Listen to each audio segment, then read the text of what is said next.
There is a version of post-breakup behavior that is almost universal among women, and it is almost universally counterproductive. The texting to check if he's okay, the social media monitoring disguised as casual scrolling, the reaching out with a reason that sounds logical but is really just a reason. The performing of happiness in public spaces where there's a chance he might be watching. All of it driven by the same underlying need to make him feel the weight of what he lost before he gets too comfortable with having lost it. And all of it communicating, loudly and clearly, that he is still the center of everything. The brutal irony of post-breakup psychology is that the behaviors most designed to make a man regret losing a woman are the exact behaviors that confirm he made the right decision. Pursuit reads as desperation. Performed happiness reads as performance. Monitoring reads as obsession. And none of it produces regret. It produces relief. The relief of a man who left and discovered that the dynamic he was tired of followed him right to the door. 1. Disappear before he expects you. The first thing most women do after a breakup is make themselves visible, not always intentionally, but the texts checking in, the social media activity that slightly increases, the mutual friends who suddenly get more phone calls, the accidental appearances in spaces he frequents. All of it adds up to the same thing: presence, continued, uninterrupted presence in his peripheral awareness. And presence, however painful it feels from her side, is the single biggest obstacle to a man ever truly confronting what losing her actually means. Because here's the psychological reality of how men process loss after a breakup. They don't immediately. The male brain, when a relationship ends, does not automatically generate an accurate accounting of what was valuable about it. It generates relief from conflict, relief from pressure, relief from whatever dynamic made leaving feel like the right call. That relief occupies the emotional foreground for a significant period. And as long as she remains visible, reachable, responsive, clearly still affected, the relief stays comfortable. He doesn't have to miss her because she hasn't actually left. She's still there, just in a different configuration. No contact, genuine, extended, no exceptions, no contact, works not as a manipulation tactic, but as a pattern interrupt. It forces a confrontation with absence that nothing else can manufacture. When she disappears cleanly, before he's fully prepared for her to disappear, something shifts in the psychological landscape. The relief that was occupying the foreground starts running out of material, and in the quiet that follows, his brain begins doing something it couldn't do while she was still hovering at the edges of his awareness. It starts accurately reconstructing what she actually was to his life. Neuroscience offers a specific explanation for why this happens. Research on loss and attachment processing shows that the human brain significantly underestimates the value of a relationship while it is still accessible, a cognitive pattern called impact bias reversal. Simply put, people are consistently bad at predicting how much they'll miss something until the access is genuinely, irrevocably gone. A man who still has the option of reaching her, even if he's not exercising it, is not experiencing her absence. He is experiencing her withdrawal, and withdrawal feels temporary. Absence feels permanent. Only one of those triggers genuine grief and reassessment. The reason most women break no contact too early is the same reason it's difficult to maintain in the first place. The silence feels like surrender. It feels like indifference. It feels like she's communicating that she doesn't care, that she's already over it, that the relationship meant nothing. Every instinct she has tells her that maintaining connection is the way to preserve his awareness of what he lost. Those instincts are wrong. Maintaining connection is the way to preserve his comfort with having lost it. Every time she breaks the silence, every text, every like on his photo, every reach out disguised as something casual, she resets the psychological clock. The discomfort he was beginning to sit with gets interrupted. The absence that was starting to feel real gets replaced with renewed access, and the entire internal process that produces genuine reconsideration gets pushed back to zero. She didn't remind him of what he lost. She reminded him that losing her doesn't actually mean she's gone. The disappearance has to be real, not a countdown to when she'll reach out again, not a performance of absence while she's privately monitoring every move he makes. A genuine, full withdrawal of her energy, her attention, her availability, executed cleanly before he's ready for it, and maintained long enough for the silence to do the psychological work that nothing she could say ever would. A man who expected her to chase and found silence instead doesn't feel victorious. He feels the first uncomfortable stirring of something he didn't budget for, and that stirring, quiet, inconvenient, arriving without warning in completely unrelated moments, is where regret actually begins. 2. Grieve it, then close the door internally. There is a version of moving on that looks convincing from the outside and is completely hollow on the inside. The new profile pictures with a noticeably elevated production value. The sudden increase in social activity that gets documented with suspicious thoroughness. The captions that are technically about living her best life but are really addressed to a specific audience of one. It looks like recovery, it performs recovery, and it fools almost nobody, least of all the man it's designed for, because performed recovery has a specific texture that people who are paying attention can identify almost immediately. Real grief is not the enemy of moving forward, it is the prerequisite for it. And the women who ultimately produce the deepest, most genuine regret in men who lost them are almost never the ones who performed recovery the fastest. They are the ones who actually went through something, who sat with the loss honestly, processed it completely, and came out the other side genuinely different rather than just strategically repositioned.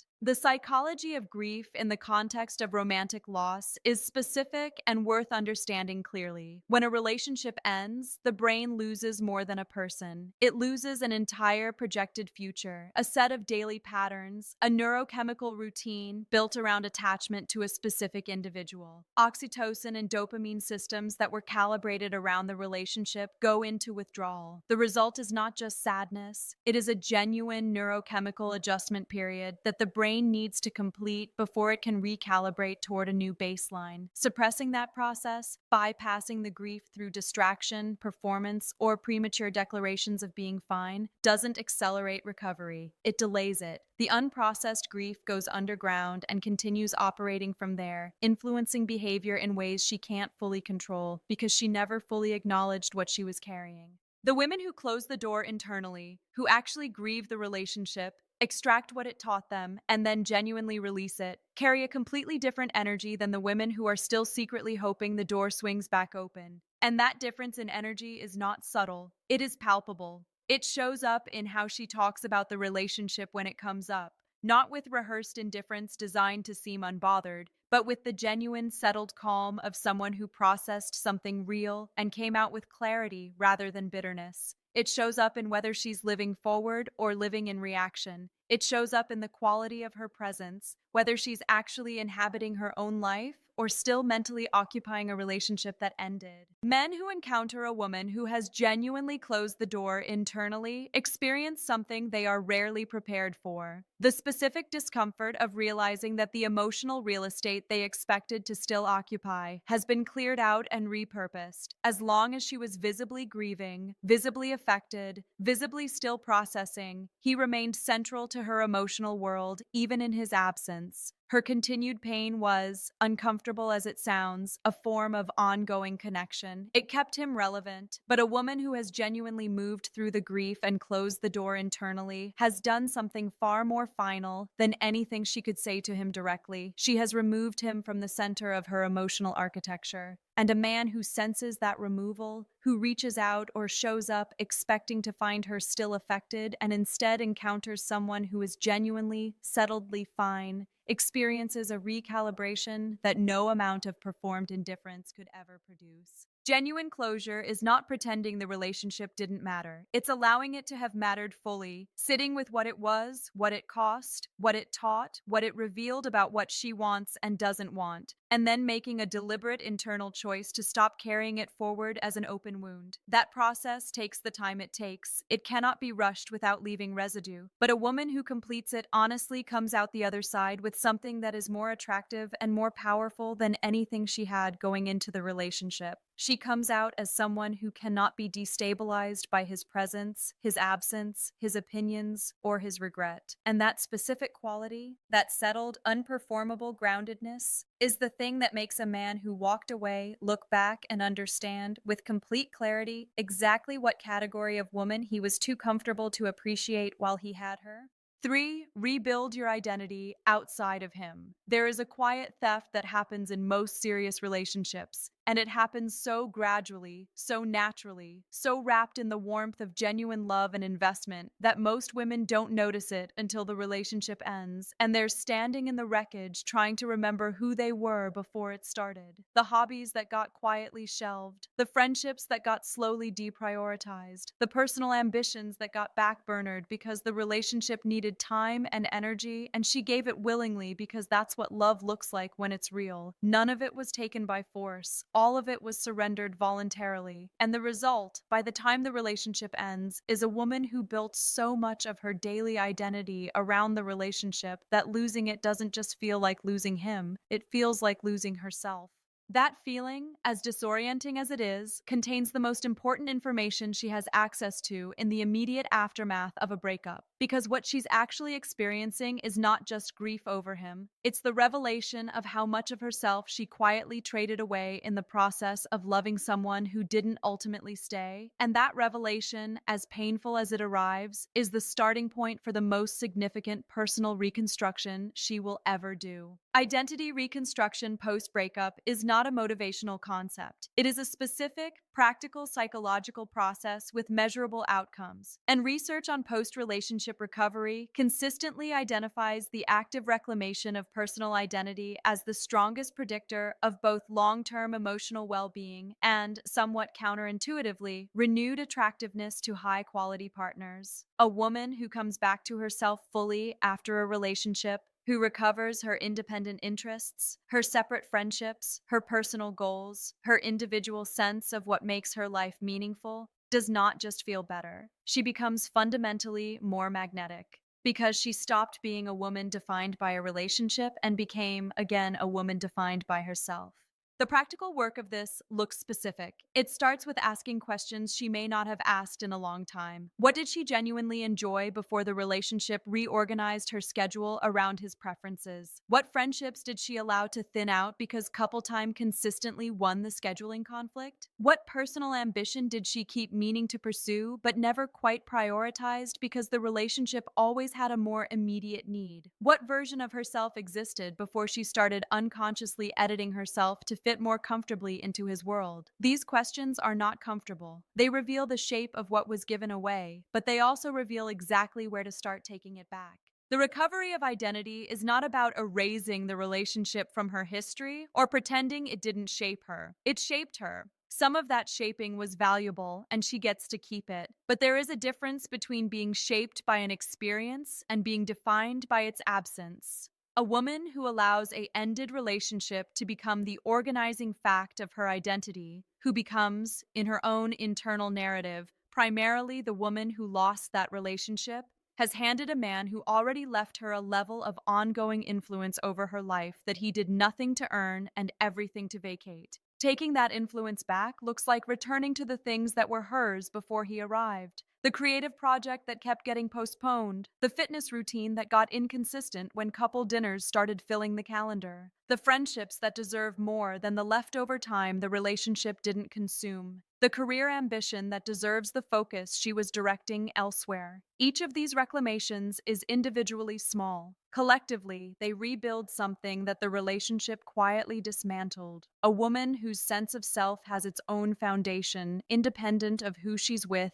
or who she's lost. And here is what nobody says clearly enough about this process. It is not just therapeutic. It is deeply, genuinely attractive. A woman in active, visible, authentic self-reconstruction carries an energy that is fundamentally different from a woman who is either performing recovery or stagnating in loss. She is moving, she is building, she is becoming, and becoming is one of the most compelling things a human being can be doing, because it communicates that the story isn't over, the best version hasn't arrived yet, and the trajectory is unmistakably upward. A man who walked away from a woman who was shrinking himself into the relationship and encounters her 6 months later in full, unapologetic self-reconstruction is not meeting the same woman he left. He is meeting someone who found, in his absence, something she apparently couldn't fully access in his presence. And that realization, that leaving her somehow unlocked a version of her that he never got, is one of the most quietly devastating forms of regret a man can experience.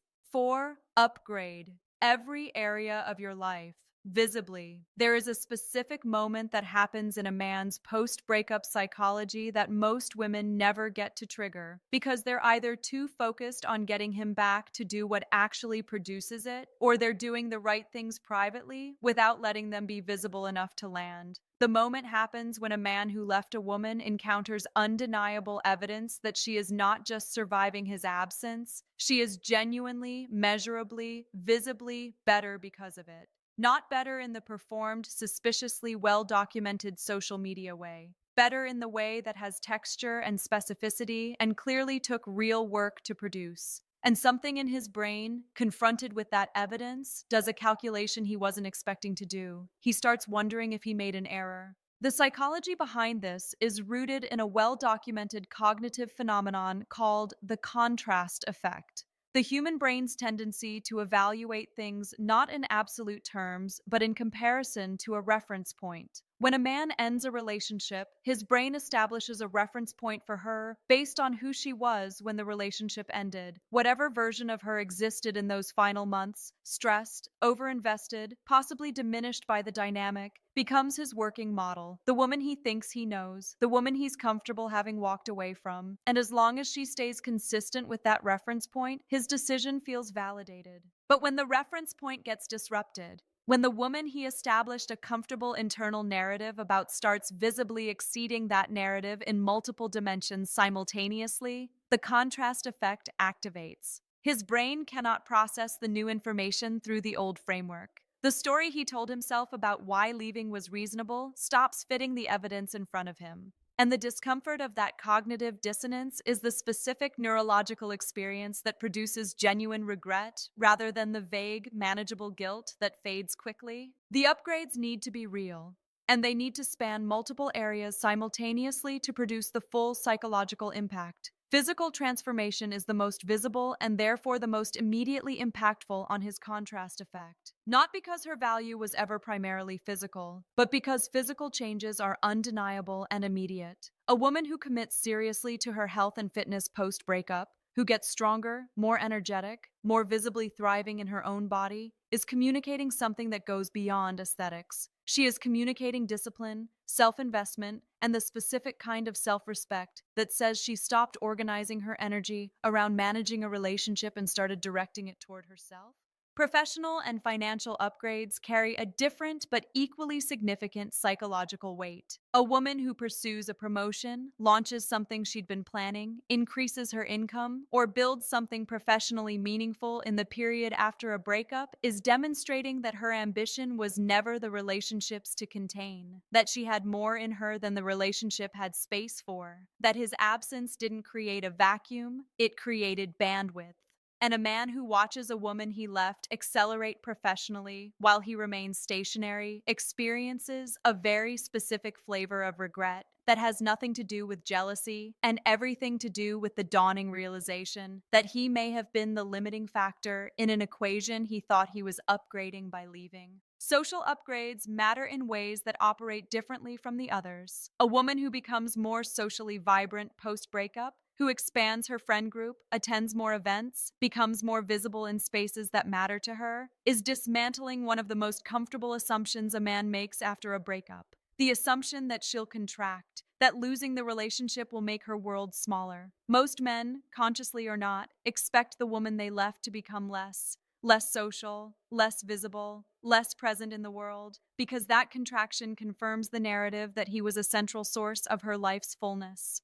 A woman who expands instead of contracts after losing him doesn't just challenge that narrative, she demolishes it. The critical qualifier throughout all of this is authenticity. Upgrades performed specifically to make him notice are energetically different from upgrades pursued because she genuinely decided her life deserved better investment. He can feel the difference, not always consciously, but in the way the information lands when it reaches him. Genuine growth has a groundedness to it that performance never fully replicates. The goal is not to curate an impressive post-breakup highlight reel. The goal is to actually become more, and let the visibility of that growth do its own psychological work on a man who thought he had a complete picture of what he was walking away from. Because the most devastating thing she can show him is not that she's fine without him, it's that she's better. Genuinely, measurably, undeniably better. in her body, her career, her social world, her relationship with herself, better in ways that clearly required his absence to fully emerge. And a man confronted with that specific evidence doesn't just feel regret. He feels the particular, irreversible sting of realizing he left before the best part started.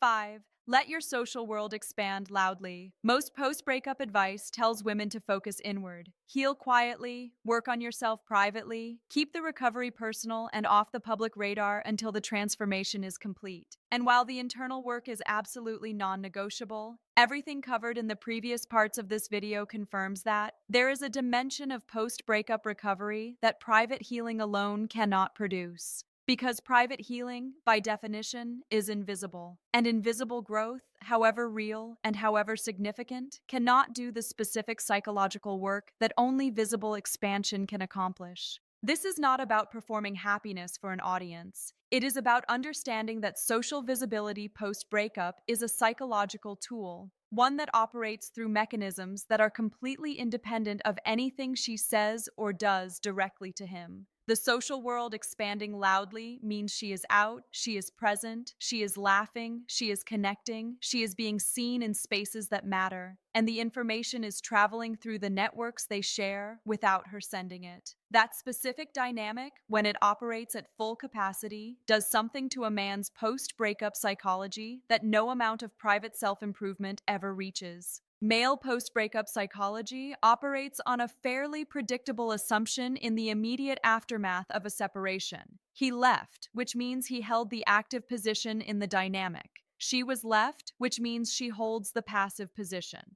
And passive positions in the male psychological framework come with a predictable behavioral script. She retreats, she grieves visibly, she becomes less socially active, she waits. That script is deeply embedded in how men unconsciously expect post-breakup dynamics to unfold. And as long as she follows it, his narrative about the breakup remains undisturbed. He made a decision, she absorbed the impact, the story makes sense. A woman who refuses to follow that script, who expands socially instead of contracting, who becomes more visible instead of less, who fills her social calendar with genuine experiences instead of quietly waiting, disrupts the narrative at a foundational level. The story he told himself stops matching the information he's receiving, and a man whose post-breakup narrative gets disrupted by evidence of her thriving doesn't just feel surprised. He feels the first serious cracks forming in the certainty that made leaving feel reasonable. The psychology of social proof in post-breakup regret is specific and well documented. Research on male jealousy and mate reevaluation consistently shows that men who receive third-party confirmation of a former partner's social desirability, hearing from mutual friends that she's doing well, that she's been out, that people are drawn to her, that she seems genuinely happy, experience significantly higher rates of relationship reevaluation and regret than men who simply don't hear about her at all. The absence of information produces a comfortable assumption of stasis. The presence of positive social information forces an active reassessment. And active reassessment, when the information is genuinely positive,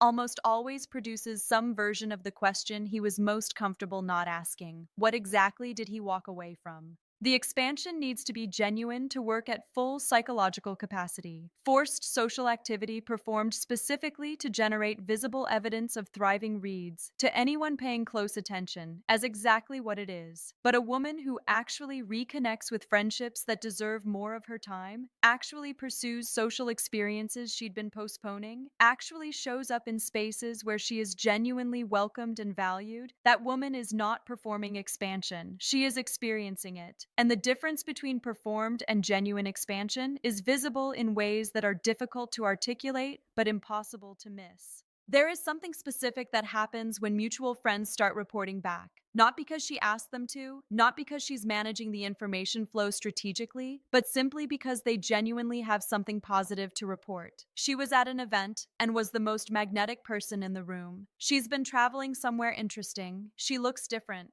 Not just physically, but in the way she carries herself, the way she engages, the way she seems to be occupying her own life with a fullness that wasn't always visible when the relationship was consuming her energy. That information, arriving through channels she didn't orchestrate, landing in his awareness without her fingerprints on the delivery, that is the specific configuration that produces the most genuine, most inescapable male regret. Because he can dismiss a text she sends, he can rationalize a social media post she curates, he cannot dismiss a consistent pattern of third party reports that all point in the same direction, that the woman he left is not contracting around his absence, she is expanding beyond it. And the world, apparently, is responding to that expansion in ways that confirm something he is becoming increasingly uncomfortable ignoring. She didn't shrink when he left. She grew, loudly, genuinely, visibly, into a version of herself that his presence, it turns out, may have been quietly limiting all along, disappearing before he expected it, grieving it properly and closing the door internally, rebuilding the identity she quietly gave away, upgrading every area of her life visibly and genuinely, expanding her social world loudly, removing him from the protagonist position in her internal narrative, becoming unavailable in ways that can't be faked, and letting the world deliver the evidence she never sent directly. None of these are revenge strategies. None of them are manipulation tactics dressed up in self-improvement language. Every single one of them is an act of radical self-investment, something she does because she deserves it, because her life deserves it, because the version of herself that exists on the other side of this process is worth becoming regardless of whether he ever feels a single thing about it.